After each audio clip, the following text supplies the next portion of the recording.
Once upon a time, in a shadowed realm where the night air hummed with forbidden whispers and the moon hung heavy like a lover's sigh, there lived an enigmatic figure known only as Saint.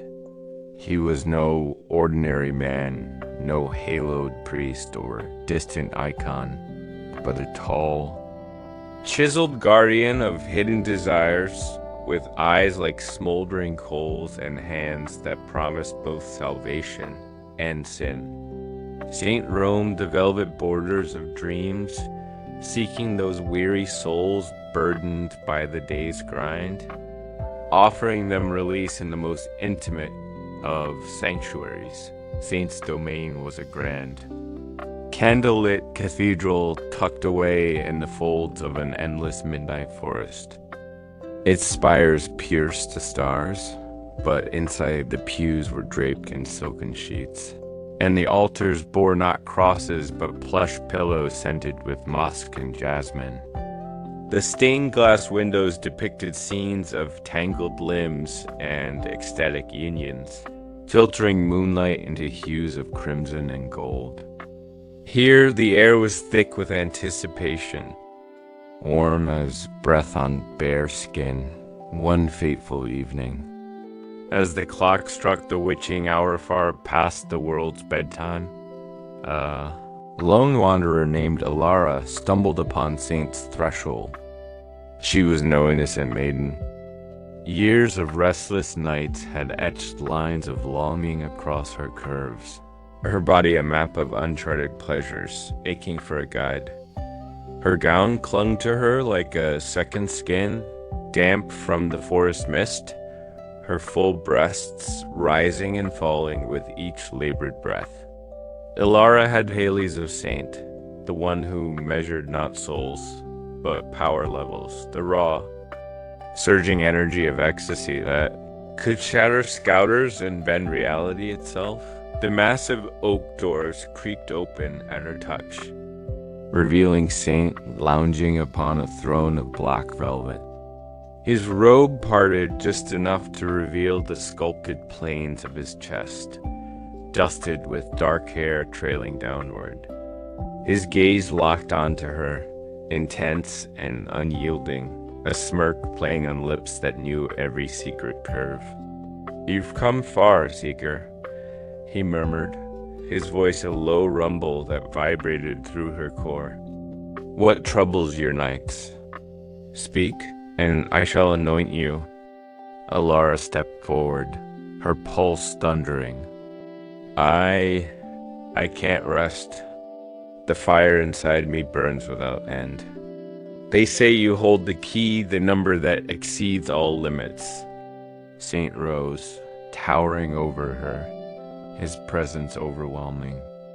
He produced a sleek, glowing scouter from the shadows, a relic from ancient battles of passion, and pressed it to her temple.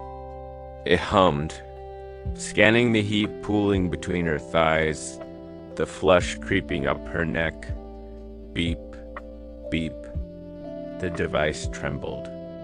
"Napa," Saint commanded softly, invoking his eternal companion, a lithe, eager acolyte with golden skin and eyes wild with devotion.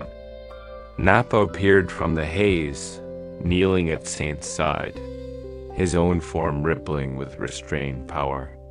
"What does the scouter say about her power level?" Napa asked, voice husky, hands already tracing Alara's hips.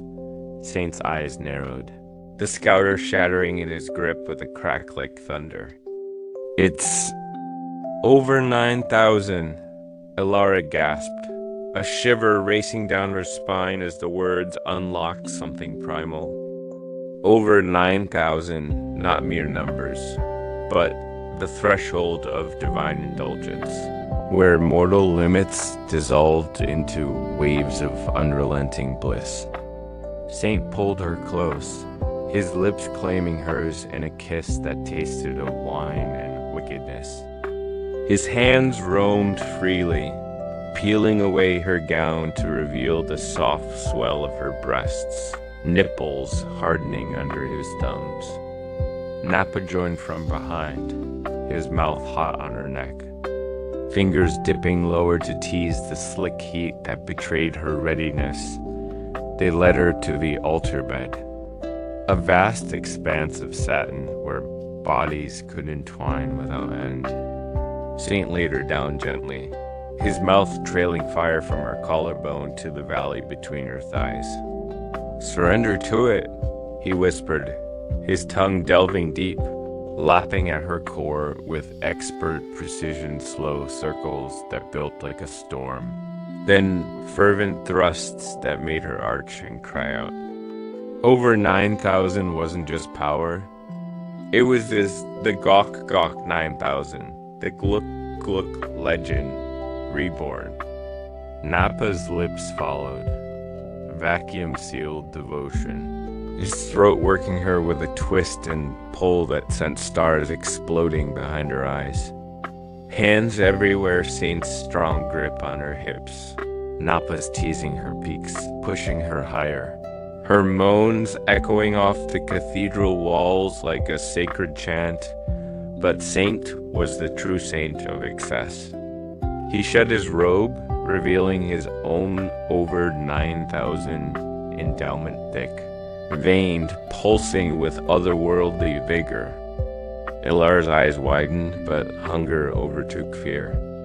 She took him in hand, then mouth mirroring the worship she'd received, her tongue swirling as he groaned, fingers weaving into her hair. Napa entered her from behind, filling her completely, their rhythms sinking in a symphony of flesh thrust withdrawal, grind building to a crescendo where pleasure blurred into the infinite, sweat slicked and trembling. They shifted, Saint beneath her, guiding her down onto his length, stretching her to blissful limits as she rode the waves. Napa at her breasts, then her lips, a carousel of sensation. Orgasms crashed over her like tidal waves, 1, 2, a dozen each peaking higher than the last, her power level spiking beyond measure. "It's over 9,000. Saint roared again, his release flooding her in hot pulses. Napa following suit, marking her as theirs in this holy rite, exhausted, sated. Ilara collapsed between them, bodies entwined in a heap of limbs and sighs. The cathedral dimmed, candles flickering to embers. Saint pulled a silken blanket over them, his arm a pillow, Napa's warmth at her back. The forest outside hushed crickets, a soft lullaby, wind whispering approvals dot in that embrace. Worries melted away. No more restless nights. Only the deep, dreamless peace of one who had transcended. Saint kissed her forehead. "Sleep now, my sainted one. Your power is eternal." And as the moon dipped low, Alara drifted into the softest slumber. Power level steady at over 9,000, forever claimed, forever free. Good night, Saint. Good night.